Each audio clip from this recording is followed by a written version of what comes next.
da da da da da da da da da da da.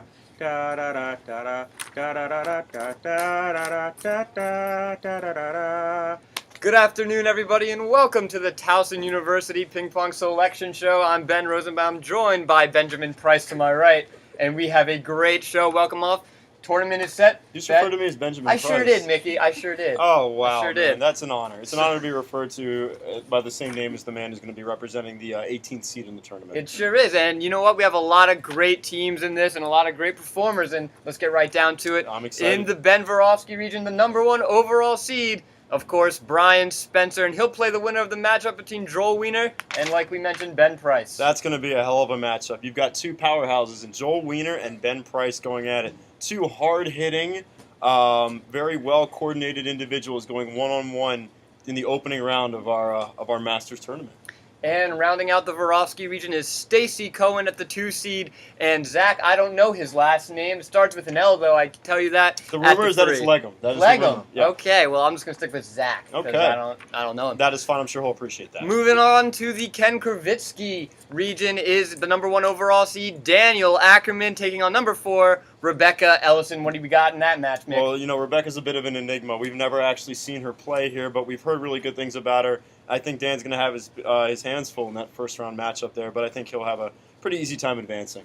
And rounding out that region is the #2 and #3, Max Alkis versus Karen Brandel. Two very strong powerhouses. Either one could pull out a victory there. I think you're looking at a potential upset there. Karen brings a pretty strong serve, very well coordinated, and I think she's going to give Max everything he can handle there.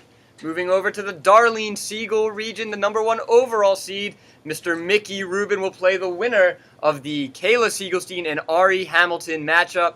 That's a pretty close playing game, and I think they could pull out a win over the #1.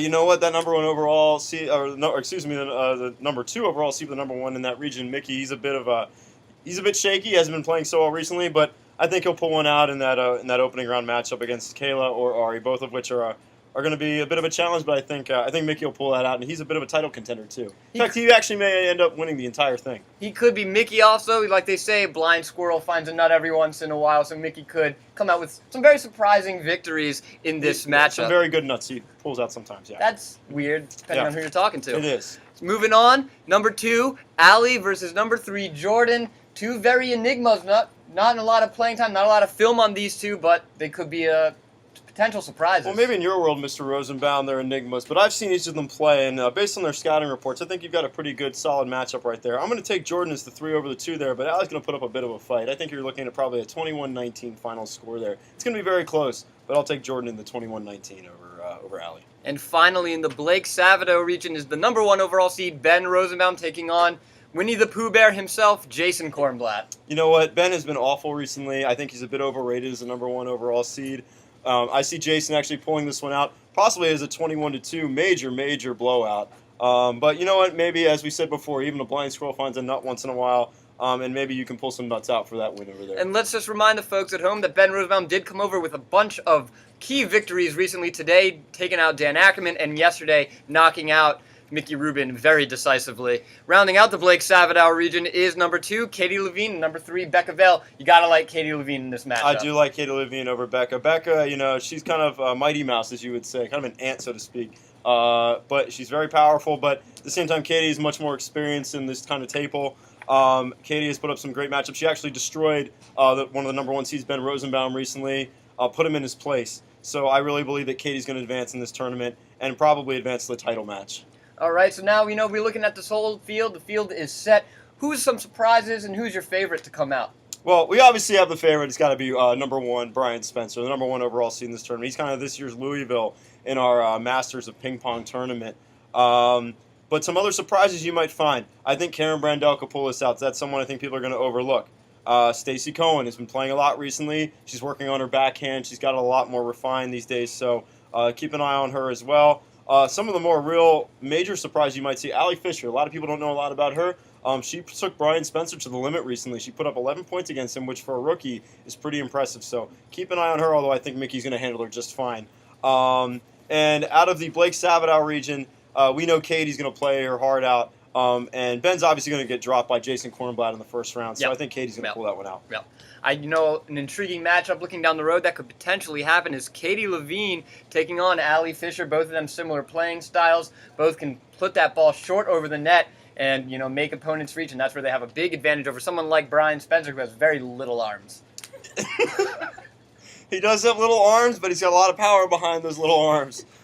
He's very well coordinated and playing. He's kind of a bit of a robot, so to speak, as I like to call him. He doesn't do anything special. He doesn't do anything unorthodox. He's very conventional, but he always finds a way to get the job done. Getting it past him is a little difficult, but I think they say his little arms will be just enough to hopefully hit for him to knock out some of the major powerhouses in this tournament. So let's move on to it. Who do you think is your overall champion at the end of the day? You know what? As someone who's probably gone something like 1 in 350 against Brian over the last 2 years, I'm going to take myself over Brian Spencer in the championship to kind of cement my legacy as the greatest ping pong player in the history of Towson University, Hillel. But in all seriousness, no. I'm going to take, though I obviously can't talk today, I'm going to take Brian Spencer as the winner of the tournament.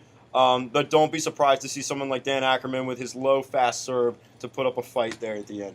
Now, for me personally, though, I've got to take the newcomer to the tournament. Late entry, Rafael Nadal will be taking on Brian Spencer in the opening. No, he didn't come. Okay, so no Nadal. So yeah, I'm just going to take Brian Spencer. I'm going to take Brian.